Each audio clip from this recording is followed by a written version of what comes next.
I think I might have been like 12 or 13 or something like that when I first tried to teach myself Japanese. I thought it'd be a good idea as a kid. But what started out as like a fun little thing for a kid kind of just turned into like a lifelong pursuit of a language. But it took me a while to kind of figure out, or to really find a method that kind of works for me. And I think that is kind of like a visual context or like a visual memory.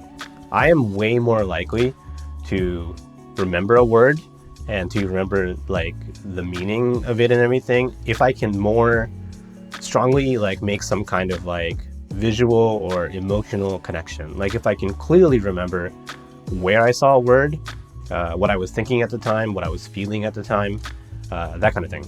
For example, let's take the word "golse," which means like synthesis or combination. But I can still vividly remember the first time I saw this word while playing through Tales of Vesperia. So I know it is a little cliche to say it, but like, yeah, I actually do recommend like playing games or reading manga or something to learn Japanese. Like, it's just the nature of the medium is like you'll be taken to so many different contexts. Like you'll be taken to so many different places. Like, that's just how fiction works. Like you'll hear probably on the internet and stuff like, oh, if you want to learn Japanese, just go make friends with Japanese speakers and talk to them or whatever. And that works. Like that is a great way to practice the language. You'll learn fluency, you'll get a lot of confidence, and it's great, honestly. But you're always going to be limited to just everyday normal social contexts. So if you want to learn just other words in other contexts, you're going to need to get exposure in other situations. And like fiction is a fantastic way to do that. Like, I mean, in all the textbooks that I've ever used as a kid growing up or even in school, like I've never seen the word kishidancho or something like that. Like it just doesn't come up in everyday conversation. Or I'm not going to be like on the train to work and I'm going to see the word chu wazai somewhere written down, right? Or you're not going to like meet a friend for lunch or something and you're going to like just casually bring up how you are going to pick up some new sokumen, soko or something like that. It's not going to happen. You're not going to like see those words in everyday conversation. So if you're a visual learner like me, yeah, playing games or reading manga or whatever really, really helps because you can way more easily make this visual connection to the context, like the place that you saw that word, and you can kind of like really remember like what was happening at the time in the game, but also like how you felt emotionally. And I think like being able to make that connection like really helps you commit that word to memory. So if you're going to want to try to learn Japanese through playing games or something like that, here's what I would do. I would try to find a game that's within your level. Don't try to go for anything that's like way too overly complicated. You are going to end up looking up way too many words and you're not going to stay motivated if you're just constantly in a dictionary as opposed to actually playing that game. So if you're just a beginner, if you're just starting out right now, I would really recommend stuff from like, for example, like level 5.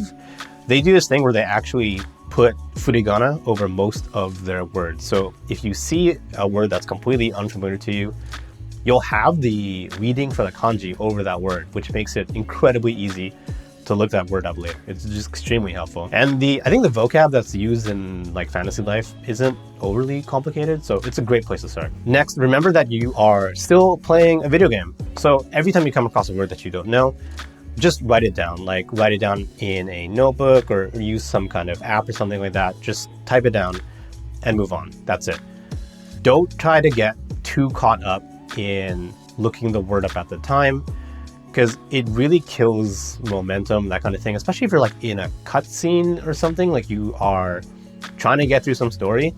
It really kills the overall vibe of playing a video game if you are not actually playing the video game. So just write all your words down, leave it for the end, just focus on playing the game for now. So after you're done playing, you'll have your list of words, and then at that time you can go look up the meaning of those words. If it's not too much of a hassle, you can maybe like take a photo or take a screenshot or something of where that word popped up, and that'll help you give yourself the context later down. So maybe you'll forget like exactly where that word popped up, but if you have the screenshot, you can be like, oh yeah, it was there, it was at the time, I was talking to this character, or it was in this menu, or something like that. And that'll give you just way more chances to remember exactly what that word was, what it means. So when you go see it in another context, like you're playing another game, or you're watching a movie, or anything really, you can way more vividly remember the first time you saw that word and what it meant. One more thing is, if you can, try to find supplementary material for like whatever game it is you're playing. So what I did at that time when I was playing through Tales of Vesperia is I actually picked up this thing. This is an official, well, they call it the official scenario book. It was published by Bandai Namco Games like directly.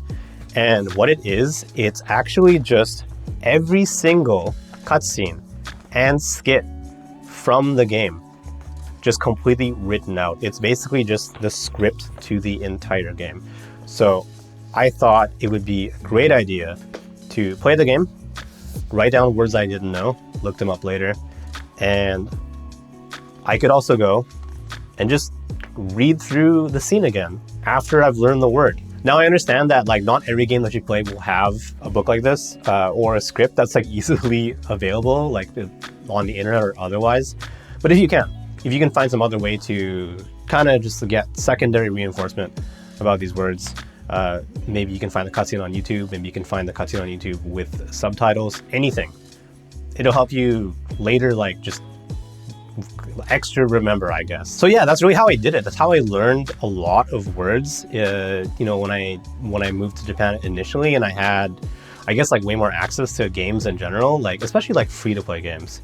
That was like the one thing I would do. I would just go on the App Store and just grab a ton of free-to-play games. It doesn't matter because I didn't have to spend any money. You get to go through a little bit of a tutorial, you play a little bit of a video game, and inevitably you'll find a word that you just don't know. Then you can go and you can write it down. It's on a phone, so you can screenshot it. And then you can go and you'll have a little list of words that you didn't know before. And you can go and easily turn those into flashcards. You can review them on the train. You can open the list and look at a bunch of words like while you're waiting for a dentist. I don't know. It doesn't matter. You can just easily turn that into study material. So yeah, that's really all I wanted to share with you. So I don't know, I hope this was helpful in some way. Hope this maybe gave you a little bit of motivation as to how you can approach Japanese language learning in the future. But either way, thanks a lot for watching. I super appreciate it, and I hope you have a fantastic day. I'll see you again next time.